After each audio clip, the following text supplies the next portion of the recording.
Welcome to the Real Lost Boss podcast. Hello and welcome to episode 29 of the Real Lost Boss podcast.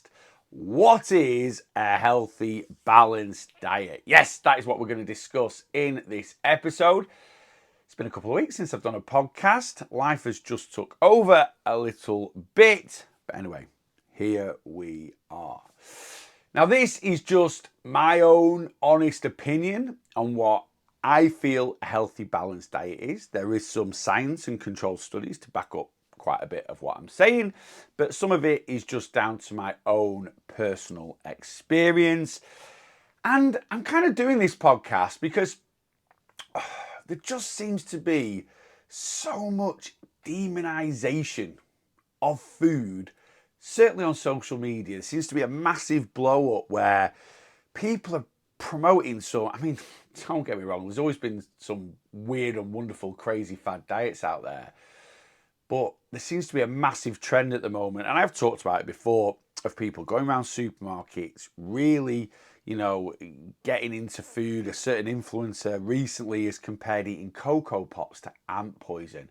And it's just, honestly, it boggles the mind. It really does, where people think up these things. And, is diet important when it comes to fat loss? Actually, it isn't. Right? We have to understand that.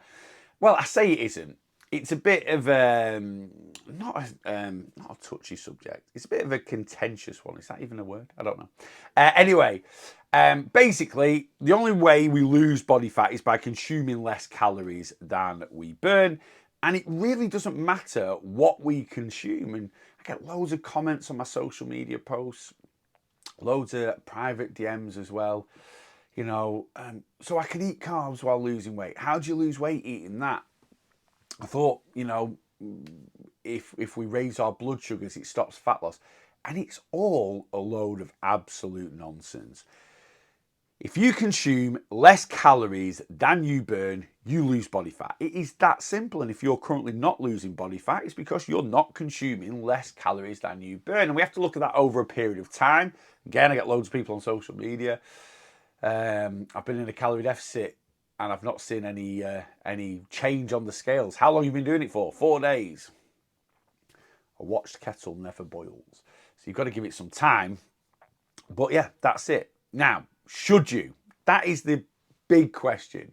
Should you just eat whatever you want and stick to a calorie deficit? And the answer is no. And I'll be honest with you, if you are just going to eat whatever you want within a calorie deficit, it's probably going to affect your consistency massively. Yeah. If you burn 2,500 calories a day and you consume 2,000 calories a day of McDonald's for a month, your body fat will be less. But if we try and consume 2,000 calories of McDonald's a day on average for a month, the honest truth is we're going to be hungry, we're going to be narky, we're going to be tired, we're not going to have much energy because McDonald's isn't nutrient-dense food. Don't get me wrong. There are some options at McDonald's. They do like a grilled chicken salad, I think. And, one of my go-tos if I'm out and about and I need something to eat is a wrap of the day. Fairly good calorie-wise. Has a smidge of salad in there, I suppose. Not too high in the old saturated fat markup. But trying to do it for a month, you're going to struggle. So that is an issue with eating whatever you want and losing weight. And I do get clients and, I follow some of my clients back on social media and they post what they eat in a day.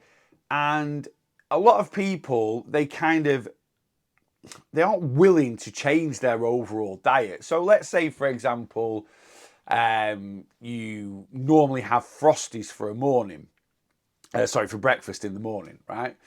So Frosties is your go-to choice for breakfast. Not nutrient dense, not that healthy. If overconsumed, could be detrimental to your health. But always remember, if we overconsume anything, everything we stick in our trap, including water, will be detrimental to our health at a certain level. There's obviously certain foods, though, that are a lot easier to overconsume than others to get to that level where, like I say, it's going to be detrimental to our health. But And I've had clients do this in the past. So their normal breakfast is Frosties, bowl of Frosties in the morning, and they're still eating Frosties for their breakfast. But now, because they're sort of looking at calories, tracking their calories, rather than just getting a bowl and filling it up with Frosties and just whacking the milk in, they're actually weighing out a portion, 60, 70 grams. So they're sticking to their calories, but the issue with the bowl of Frosties is, and you know, the odd bowl isn't going to cause you any health issues whatsoever, irrelevant of what people say on social media, but you know, a 60, 70 gram bowl of Frosties, it isn't nutrient dense. You're not going to get much volume. It could spike your blood sugars. Now, spiking your blood sugars, again, this is where a lot of people are misinforming on social media. Spiking blood sugars does not stop you losing body fat. Yeah, so if you eat something that's quite high glycemic, which is a more, what we would call a more processed carbohydrate. Not all high glycemic carbohydrates are more processed. So the glycemic index is basically a list of carbohydrates and the effects that those carbohydrates have on raising your blood sugars. Some carbs will raise your blood sugars a little bit. Strawberries, blueberries come to mind as being really quite low, and certain foods will raise your blood sugars really high, and the top of the chain on the glycemic index is processed sugar, right? That's going to, you know, spike your blood sugars. We also have to look at volume.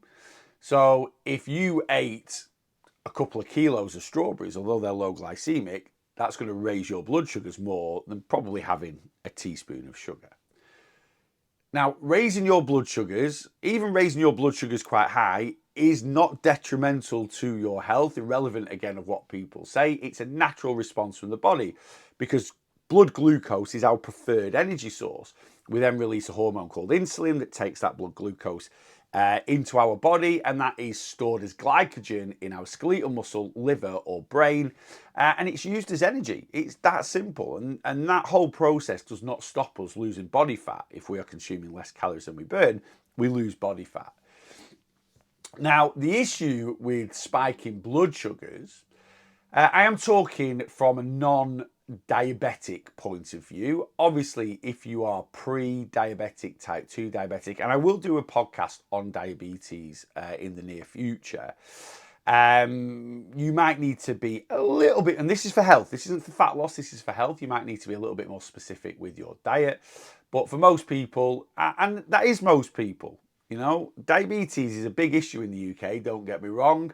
There's about 3.8 million type 2 diabetics in the UK, you know, and that's out of 80 million people. So although 3.8 million is a lot, it's not the majority, you know, it's not like 50, 60% of the population is diabetic, but it is a big issue, don't get me wrong. But the main issue with spiking blood sugars is, which a bowl of Frosties is going to do that because it's high glycemic food, because there's quite a lot of sugar in there and it's quite a processed carbohydrate, is we can get what's called a sugar crash. And that means your blood sugars go up. And obviously, once the blood sugar is then taken out into the body, the blood sugars, or our blood sugar levels, drop down. If we get blood sugar crashes, and think of it a bit like a roller coaster, right? So you get a roller coaster, and you know, I live just outside Blackpool, so I'm thinking of the Pleasure Beach, and you've got the big one, and it goes, you know, the big one goes up really high and it comes down very, very fast. And that's what our blood sugars can do. And if our blood sugars crash, it causes two things that can affect controlling our calories and burning our calories. Crashing of blood sugars can cause hunger. It can cause excess hunger. So when your blood sugars crash, you have your Frosties at 8 a.m, 9:30, you might be absolutely starving. And if you've got no foods around you other than biscuits at work, you're probably going to pile into them and stuff like that. So it can cause extreme hunger, and it can cause fatigue. It can make you very, very tired. So if we are eating foods that could potentially cause us excess hunger and could potentially cause us to become fatigued, that is massively going to affect how well you stick to your calories. And that's just a prime example of people not changing their overall diet to support their weight loss or fat loss journey to give them the best possible chance. And maybe it's just down to a lack of education, but this is what, a lot of people do. They don't change their diet, they just adjust portion control, which is, again, something we have to do. But yeah, we need to be looking at improving our diet. And I don't want to stereotype here, but I've worked with a lot of people now, well over 1,000 people in the last 3 years that I've been an online weight loss coach. And I've also obviously had my own weight loss journey as well.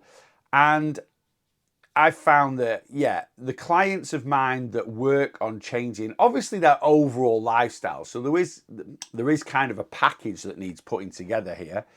But yeah, the clients that have really worked on improving their overall diet, and obviously in my community, people on the Facebook group, in the WhatsApp groups that we have, they post what they eat. And I look at these photos and I'm having a little, goosey gander at what's going on. And I'm like, no wonder they're smashing their journey. Look at what they're doing. They're improving their overall diet. They're getting, lots of nutrition in. They're getting volume in. They're eating foods that are going to suppress appetite and stuff like that. And then, like I say, I do look at other people, at what they post. And I'm like, it's great that you're trying to control your calories more, but give yourself the best shot.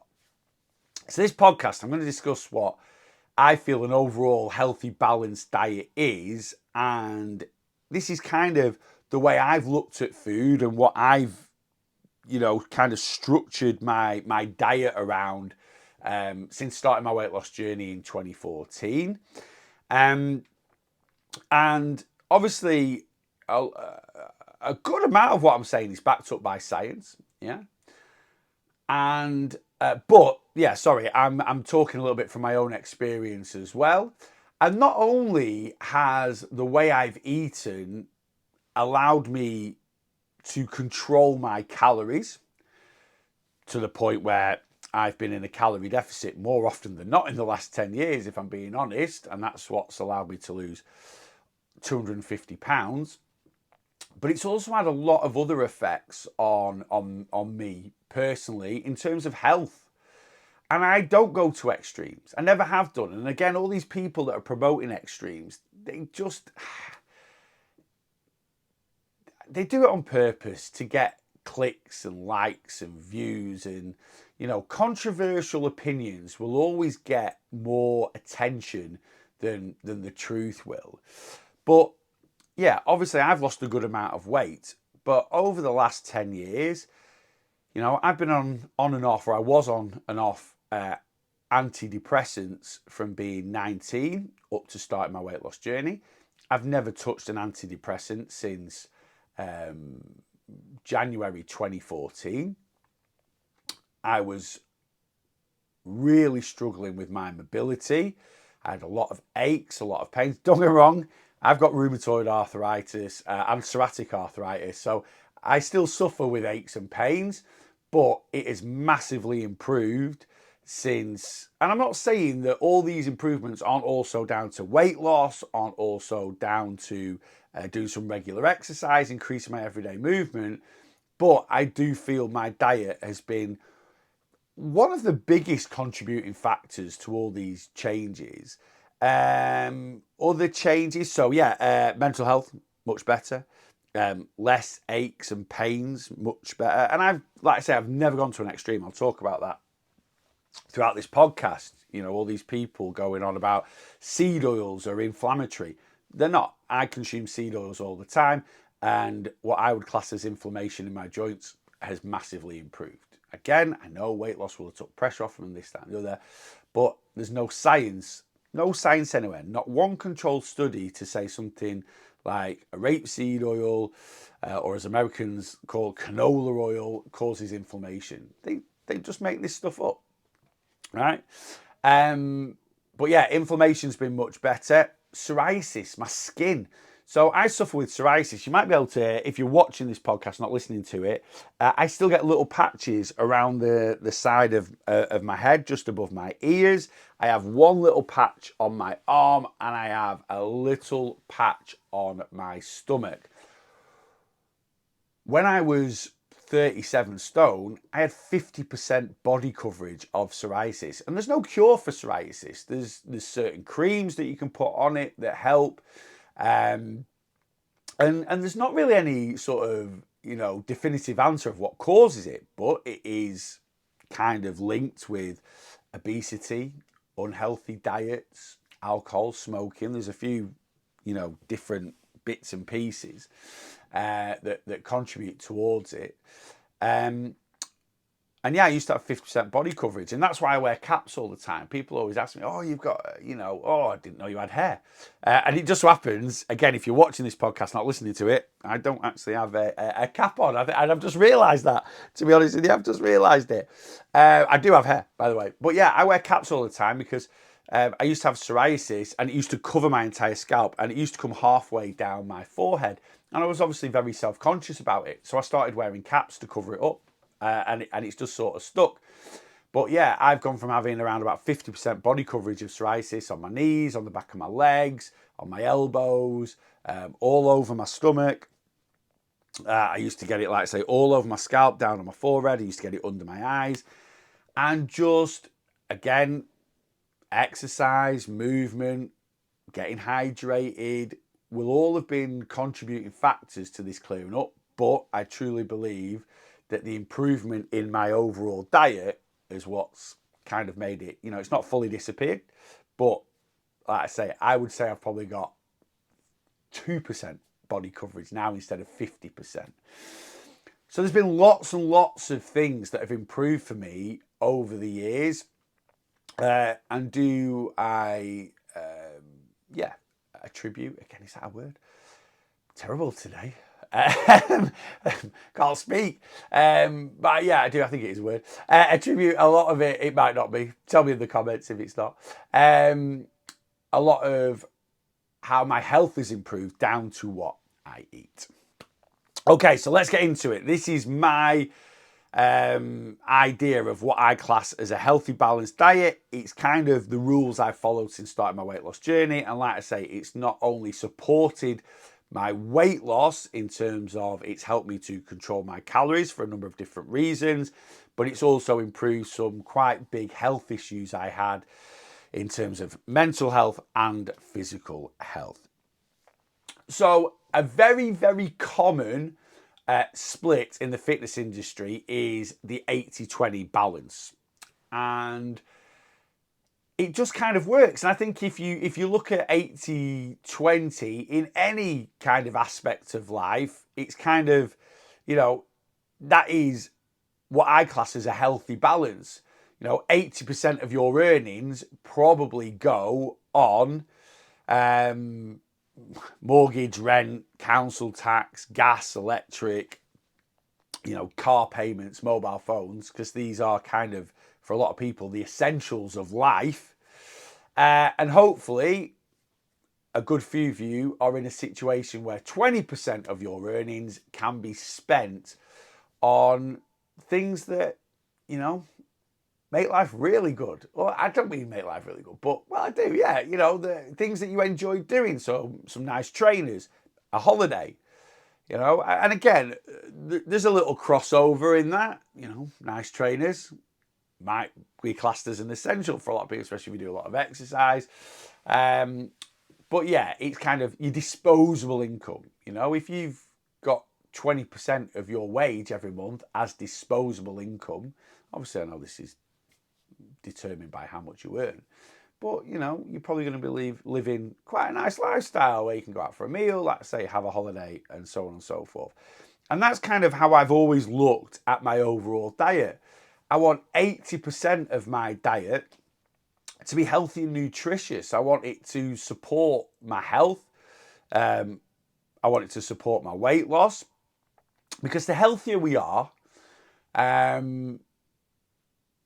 it does have a massive, effect on our life. It really, really does. a lot of people that I work with do suffer with their mental health. Obesity is a mental health issue, you know, and obviously some people's mental health is more severe than others. But I tell them all the time, if you want to improve your mental health, and I get a lot of people that fail on their way or stop being on plan with me because, you know, I can't do it at the moment because of my mental health. I'm like, you're never ever going to improve your mental health if you're going to give up on this journey. The one thing that is proven to help with mental health, and you can't. Again, I'll do another podcast on mental health, but tablets and pills and potions don't solve mental health. They kind of add a bit of ease into your mindset. That's what they do. They give you, you know, a bit of a time out from what's going on in your head. But there's only one thing that can improve mental health, and that is you, or one person that can improve mental health, and that is you. So, you know, I was on and off sertraline because I was a bit manic depressive. I was a bit anxious. I got tested all the time for bipolar because my dad was bipolar type 2. And they just figured out that sertraline was the best thing. Sertraline didn't help my mental health. It kind of gave my brain balance. But it was only when I started to improve my overall lifestyle, and a massive chunk of that was my diet, was when my mental health really, really improved. So I've always tried to have 80% of my diet be healthy and nutritious. You know, your mortgage, your gas, your electric, your water, you know, the essentials of life. 80% of it is the essentials of life. And then 20%, that old disposable income, whatever I want. I've eaten whatever I want. And I've always had that balance. It is proven, again, controlled, peer-reviewed studies that over-restriction will lead to people gaining more weight, not losing weight. And I say this all the time, again, on social media. I ask people, and again, I'll ask you guys listening to this now, and let me know in the comments how it's if this is true and where you're at the moment. But most fad diets, and again, a lot of the advice I see now, the carnivore diet is like, it just seems to be all over my FYP at the moment. And it's just one of the most unhealthiest diets there is.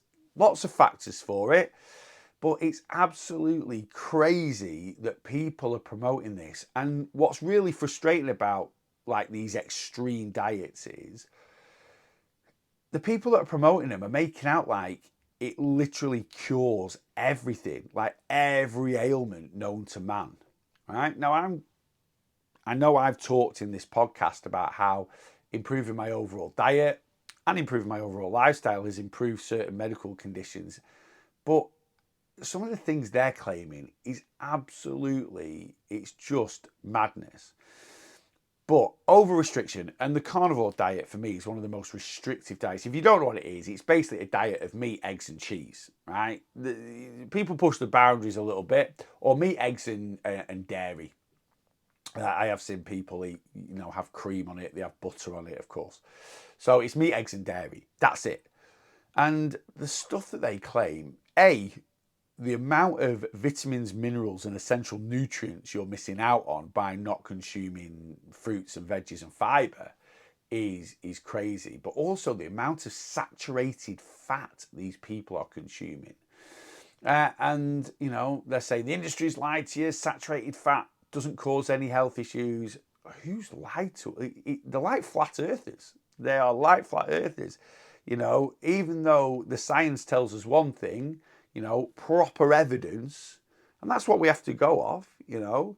Yeah, anyone can make anything up, but there are, you know, proper controlled studies out there, and that's what we have to go off.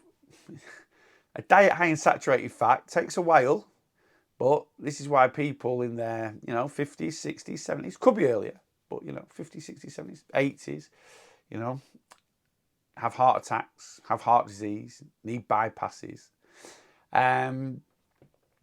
So, yeah, it's just mind-blowing. yeah, sorry, what I was talking about before is, yeah, the science tells us people that over restrict themselves just gain weight back and more. So, the question I ask you is, how long have you been dieting for? Or how long do you feel you've been dieting? I don't really like the word, diet means your overall diet. Diet is what you eat on a day-to-day basis, but it has become synonymous now with weight loss. So how long do you feel you've been dieting for? And are you now heavier than when you first started dieting? The overriding answer I get on social media when I do live stuff is yes. I feel like I've been dieting for 10 years, yet I'm 3 stone heavier now than when I first went to Slimming World. And that's because over restriction, it kind of gives this bounce back. It doesn't just, it's not just lose weight, gain weight, lose 3 stone for a few months, gain 3 stone back, lose 3. It's not. It's lose 3 stone for a few months, gain 4 back. And I kind of call it the catapult syndrome. And a catapult, you hold the slingshot back, and this is what a restrictive diet is. It's the slingshot of a catapult being held back, and your start point is where the handle is of the catapult. So you pull this slingshot back, and it's under tension, and eventually you're going to let go of that catapult, and that's what an over restrictive diet is.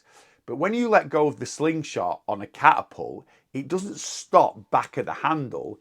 It propels forward because that's how it fires the whatever you've got in the catapult. And this is what over restrictive diets do. So people might start at 3 stone, pull the slingshot of the catapult back, and they end up 3 stone. People might start off at, let's say you start off at 15 stone, right? And you go on a really restrictive diet, so the catapult's been pulled back. You get down to 12 stone. Right? And at the time, you might be like, I'm really happy. Deep down, you're broken because of how hard the diet's been. But you see the results on the scales, you see the results in the mirror. But this catapult is being held back. And eventually, you're not going to be able to stick to what you're doing, and you'll let go of the catapult. And instead of going back to the handle, the slingshot going back to the handle, you going back from 12 stone back up to your 15 stone, the slingshot propels forward, and you end up 16 stone. So I call it the catapult kind of syndrome. That's what over-restrictive diets are. And that's why we need a healthy, balanced diet. And part of the balance for me is that 20%. So 80% healthy and nutritious, right? And I have no idea if I just asked that question. But yeah, I did. About, are you heavier now than when you first started dieting? So 80% of your diet, healthy and nutritious. So what is healthy or nutrient dense diet, healthy and nutritious diet? Yeah. For me, it's a diet that's made up of lean protein.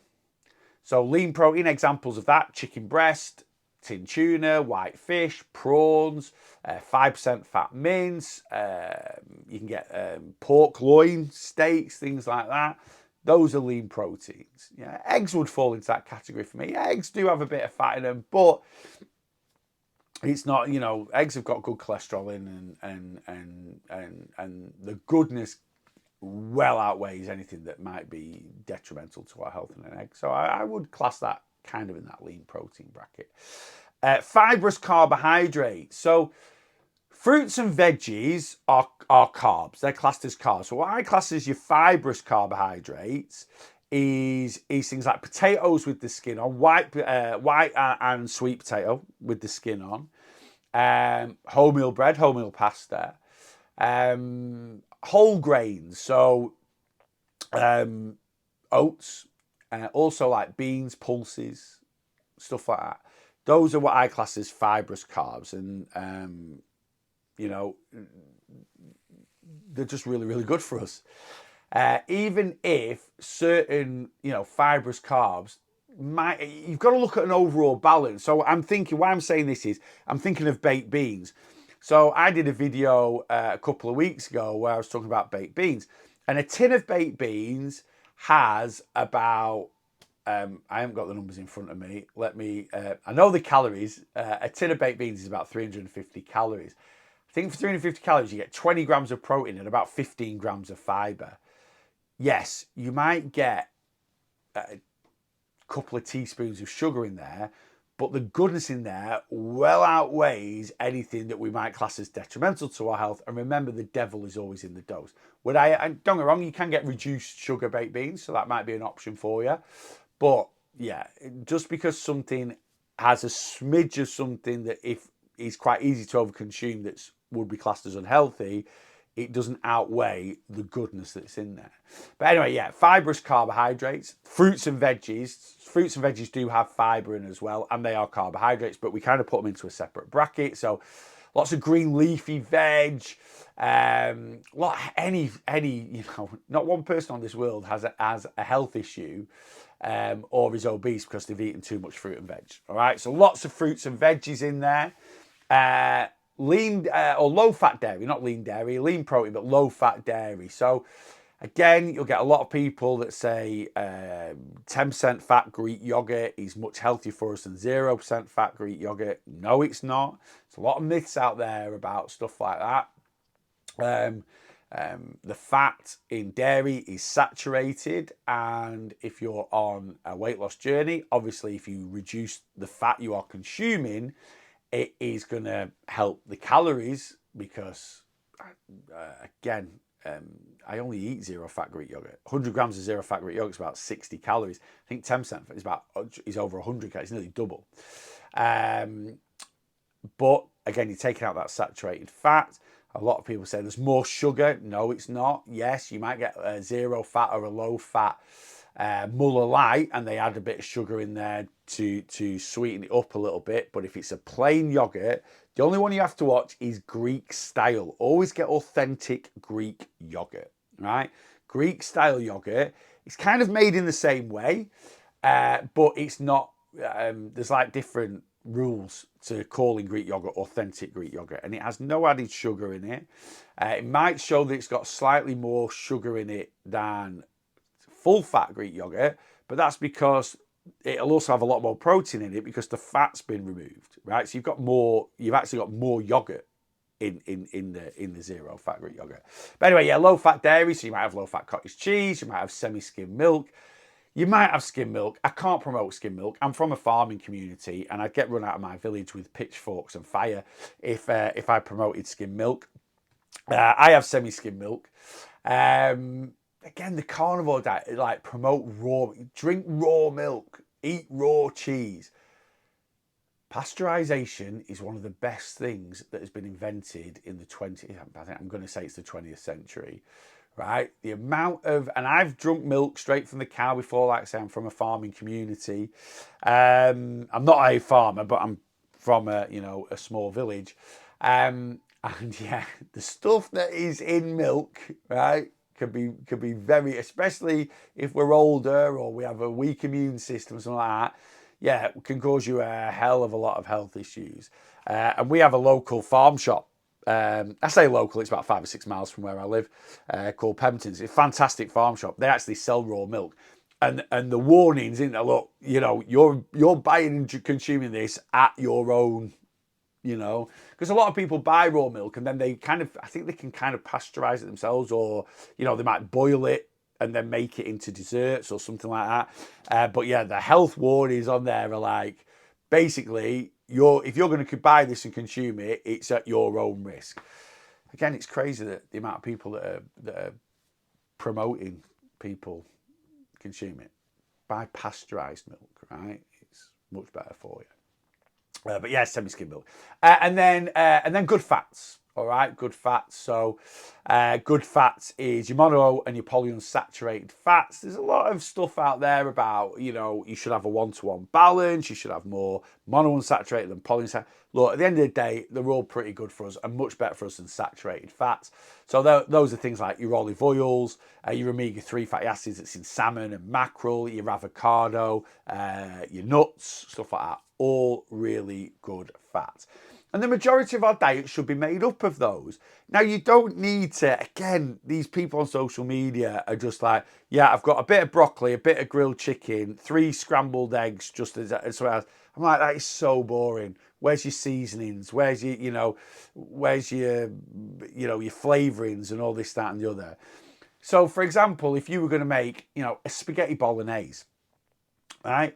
I'm going to make a spaghetti bolognese. I've got 5% fat mince, lean protein, lovely, right? I've got onion in there, and I always put grated carrot and mushroom in my spag bol. I don't like chunks in my spag bol. It's not a stew. So I grate carrot, and I put grated carrot and mushroom in there to bulk it out and to add some vitamins, minerals, and nutrients. So I've got my fruits and veggies in there, tin tomatoes in there. Yes, tin tomatoes are a processed food, but they're very good for us processed foods. Not all processed foods, again, are going to be detrimental to our health. But then you might put something in there that's not a whole food, like, some dry powdered garlic. Oh, an OXO cube, some tomato puree. I like a bit of Liam Perrins in my spag bol, and I quite like a squirt of HP sauce. Try it, right? I know this isn't a traditional spag bol, but just because you might put some stock cubes in there, something like that, does not make that dish a whole food dish. Right, so you have to have a little, use your brain a little bit. I'll have a roast dinner, and roasted chicken breast, some air fried roast potatoes, just done in a little bit of olive oil, leave the skin on, peas, carrots, cabbage, broccoli, loads of veggies in there. I'm also going to have a beef dripping Yorkshire pudding from Aldi, which are absolutely sensational. Don't make your own Yorkies. Go buy them. Great portion control, 140 calories. They taste amazing. Ready in 4 minutes in the air fryer, right? And I might use a bit of Bisto gravy. Just because I have a pre-bought Yorkshire pudding and a bit of Bisto gravy, the overall dish is potatoes with the skin on, lean protein, and lots of veggies. That is a healthy dish. All right, so you've got to use a little bit of common sense at times. But that's what I've sort of followed from the start of my weight loss journey. It's kind of what I follow now. It's not an exact science. Some weeks is only 65% of my food. Yeah, the odd week that'll happen. Some weeks it could be up to 90%. Right? But I aim for that kind of 8%. And to be honest with you, again, I don't look at the specific numbers too much. Monday to Friday, I'm pretty healthy, right? I've always got veggies with veggies or fruit with most meals. Again, I only really consume lean proteins. And I only really consume carbs with a good amount of fibre in them. Every now and then, do I have white bread? Shock horror, yes, of course I do, right? But again, we've got to look at a diet overall. We never scrutinise an individual meal, an individual day. It's as an overall diet. Part of the healthy balance for me is 20% whatever I want. Again, over restriction will lead you to failing on your weight loss journey, or you're going to have a bigger chance of failure than you are success. So I do allow 20% of my calories, or the foods that I consume, to be whatever I want. I don't care if it's KFC, McDonald's, pizza, cheesecake, biscuits, some crisps. And if 80% of your diet, if the majority of your diet, right, is made up of, like I say, what I said before, lean protein, fibrous carbs, fruits and veggies, low fat dairy, good fats, then if 20% of your diet is made up of McDonald's, chocolate, it's not going to be detrimental to your health whatsoever. It's actually going to be supportive of your health. Why? Because it's going to make your diet sustainable. So you'll be able to stick to it, no restriction. I always say this to my clients, newer clients that I get, they struggle. They'll go on holiday for a week, and then when they come back, and it's still because the fad diets or unhealthy relationships with weight loss is holding them back. And people are like, how do you get straight back into it after Christmas or after... I'm like, because the first Saturday after New Year's Day, I had a kebab on Saturday night. Because, I was really good, maybe not New Year's Day, I still track my calories, but Tuesday, Wednesday, Thursday, Friday, lots of fruit, lots of veggies, lots of lean protein, this, that, and the other. Saturday day, kind of the same thing, but then Saturday night, went and got a kebab, and I bloody loved it, right? I don't mind admitting that. It was absolutely delicious. So why am I, I'm not sat there starting my diet needing to have the Last Supper because it's the last time for 6 months I'm going to have a pizza. No, I will teach you just how I teach my clients. you can have a pizza every Saturday night if you want to. There has to be compromise, right? But I always say this, you should feel like you're making a little compromise, not a sacrifice. So you might have currently 4 or 5 takeaways a week. Let's cut that down to 1, possibly 2 a week. It's an improvement. As long as it fits in with your calories, you're all good. But yeah, 20% of my diet will be made up of what I want. So how would you look at it? I know I always say it's not an exact science. You don't need to be too specific. How I kind of look at it is, just work out the numbers. What's your weekly calorie allowance? I always use 14,000 calories a week because it's dead easy in terms of maths. I use math on a video, and I knew I'd get like, you're English, not American. I know, I did it on purpose because it comments drives engagement. But anyway, do the maths. Okay, I'll use proper English.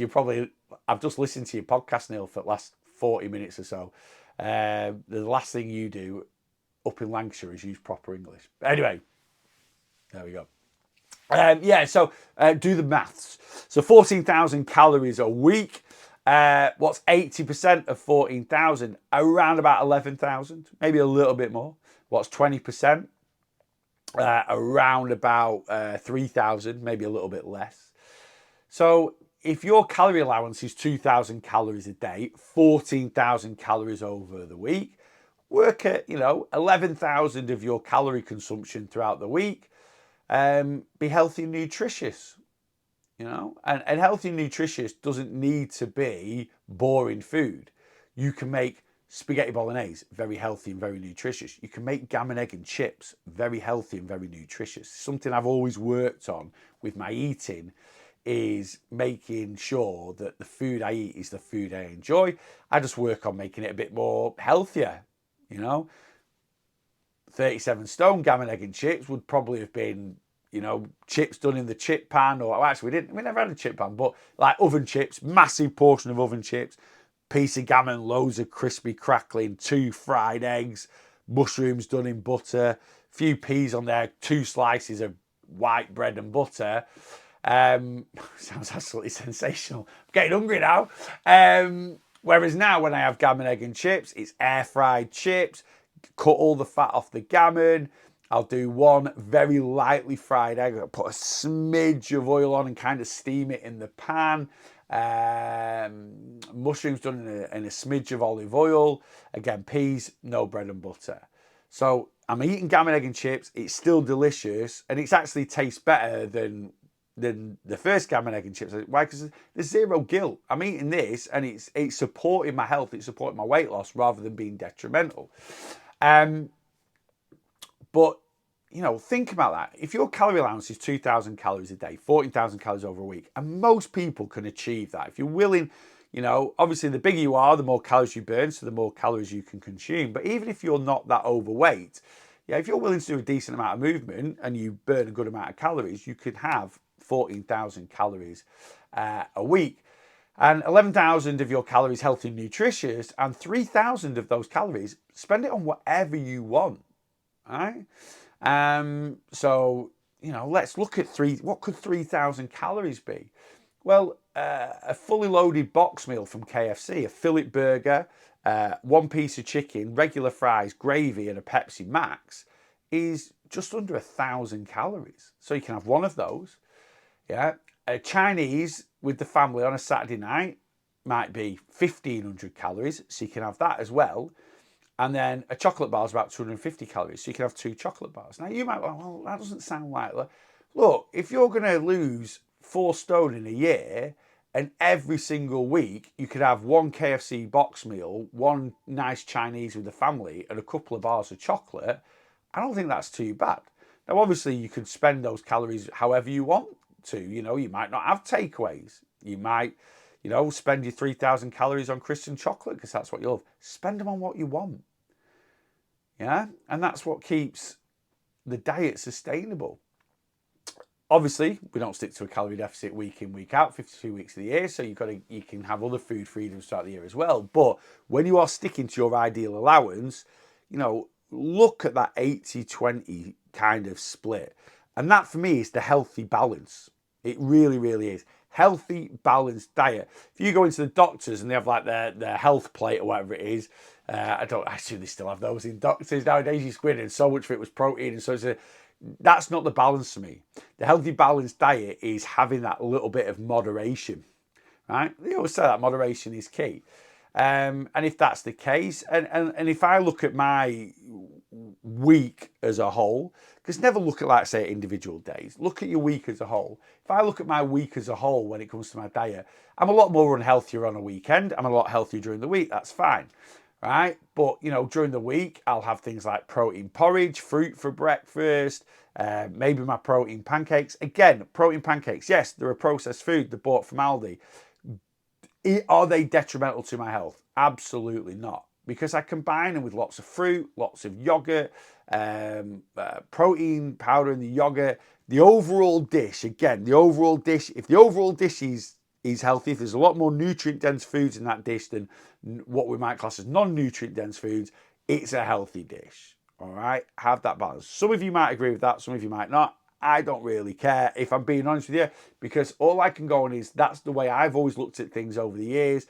And I'm always, like I say, not only have I lost my weight, I've improved a lot of medical conditions in my body.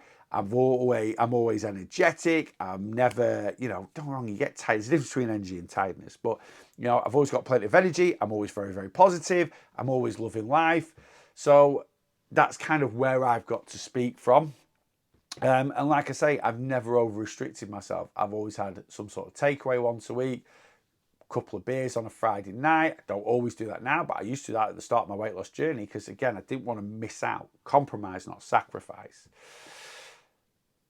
So what is a healthy, balanced diet? Let me just summarize. A healthy, balanced diet is giving yourself a healthy balance. 80% nutrient-dense diet, a diet made up of majority lean protein, fibrous carbs, fruits and veggies, low-fat dairy, and good fats. And then 20% of your diet, whatever floats your boat, whatever puts a big smile on your face, lights up your world, and never apologize for enjoying certain foods, right? Never apologize. If you keep that balance, right, it's going to support your weight loss massively because the 80% is going to give you lots of volume. It's going to give you protein and fiber that's going to fill you up. It's going to give you lots of energy. It's going to improve your mental health. It's going to make you happier as a person. But the 20% is going to keep things sustainable. It's going to feel like you're not missing out. You're going to be able to build meals in, build takeaways in. And if that 20%, that's going to also improve your mental health, improve your energy, why? Because allowing that 20% means you're going to be more likely to stick to the 80%. And the overall diet, if 20% of your wages is spent on trainers and holidays and 80% is spent on the essentials, you're probably going to be in a pretty decent financial position and enjoying your life at the same time. If 80% of your wages is spent on holidays and clothes and 20% is spent on mortgage, you're probably going to be in a lot of debt, right? And you're not going to be very, very happy. And although the 80% at the time might seem amazing when you're buying it, the guilt behind it and everything else and the stresses and the worries is going to cause some issues. There you go. That is my take on what a healthy, balanced diet is. I stuck to that kind of balance, and it certainly allowed me to lose half my body weight, maintain it for nearly 6 years or over 6 years and count. Is it nearly? Anyway, it's around 6 years and counting. And my clients that take on board and try and work to that structure around their calories of eating also have the largest amount of success. There you go. Guys, always, if you need any extra help with your weight loss, that is what I do. You can come and join my community. You can come and join my one-to-one plan if you feel like you need a real, good bit of guidance on the journey. I hope you've enjoyed this one. Please, any comments, questions, get them in as always. And until next time, you've got to make sure you boss your weight loss.